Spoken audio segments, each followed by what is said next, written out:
Sabi niya, oo. Sabi ko, so sa libing hindi na ako magsasalita. Magsasalita ka pa din. Eh may program din daw bukas. Magsasalita ka din. So ano pang sasabihin ko?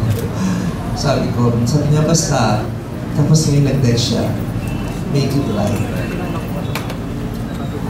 Sige nga. Paano yung make it right?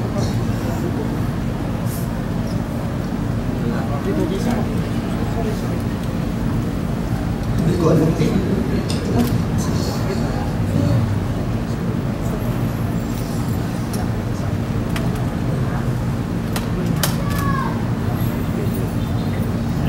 Nung dumating ako, dito kala ako, gusto ko lang kasing makiramay.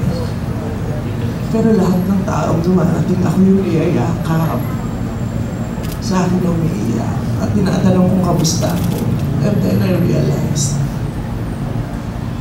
ako pala yung nawalan. Kala ako makikiramay lang ako. Ako pala yung nawalan. Ako pala yung nawalila. So how can I make it right?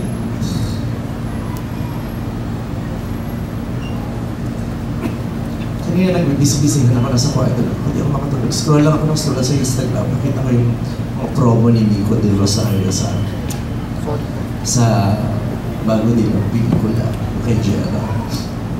Bucket list. Bucket list.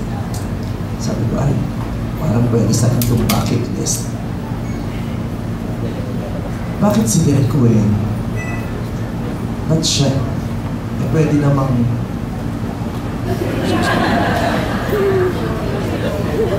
ayaw ko na lang magturo. Ayan, like na.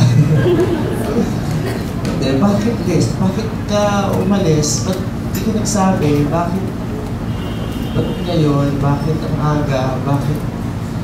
Bakit hindi ako prepared?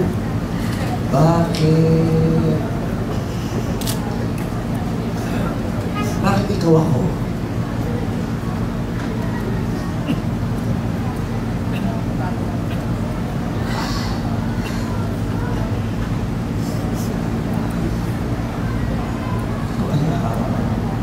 Paano yung live? Oh my God. Gusto ko mas nakakatawa ako kay Sir Roxy kasi ako yung komedyante.